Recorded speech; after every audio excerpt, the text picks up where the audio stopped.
fight before Christmas, and all in the house were prepared for the annual holiday bouts, when relations we'd never have chosen ourselves interpose on our lives just like foul-smelling elves.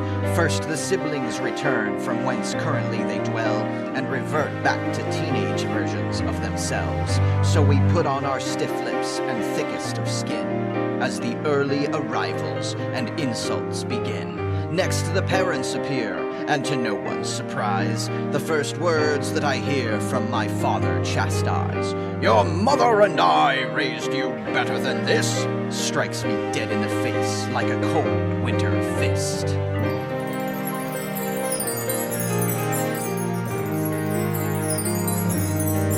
So we half-hearted mutter a greeting or two, quickly usher inside, and without further ado, then begin bruising egos and patience to test, much like overgrown birds in an undersized nest. We resolve that this year we'll do holiday things, but cannot quite agree on which carols to sing. So instead we take turns with embarrassing stories of each other's misdeeds, cloaked as yesterday's glories.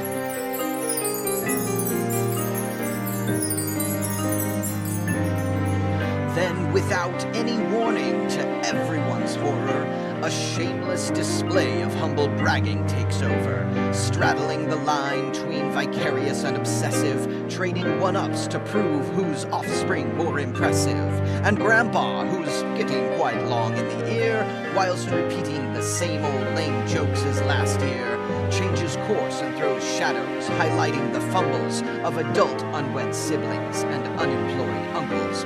As the mounting frustrations all bubble and brew, I pour a tall eggnog and sit back to view the live-action theatrics of taking offense, reigniting old rivalries, feuds, and revenge.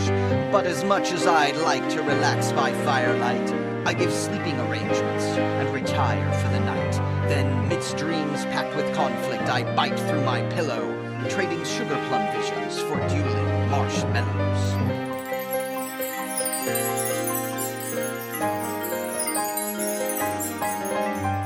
Up at 5, I'm awake to make food for the horde, heeding diet restrictions I can barely afford. I bake muffins and scones and a breakfast souffle, and yet somehow avoid any praise due my way. Then up in the hallway there arose such a clatter that I left the buffet to see what was the matter. When who should I spy but my sister and daughter, up in arms over who used up all the hot water. Then at last no more conflict my poor soul could take.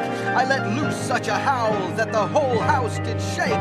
Stop fighting, stop clashing, stop crying and swearing. Stop sparring, stop brawling, stop quarreling and comparing. As long as you're inside these walls, mind your tongues, or I'll have them yanked out of your heads. Everyone!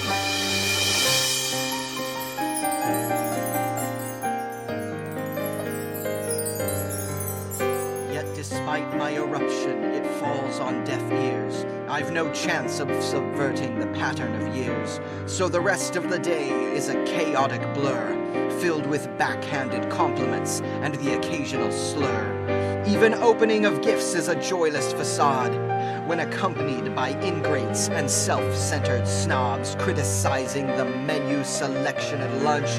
How I wish they'd all gotten hotels just this once.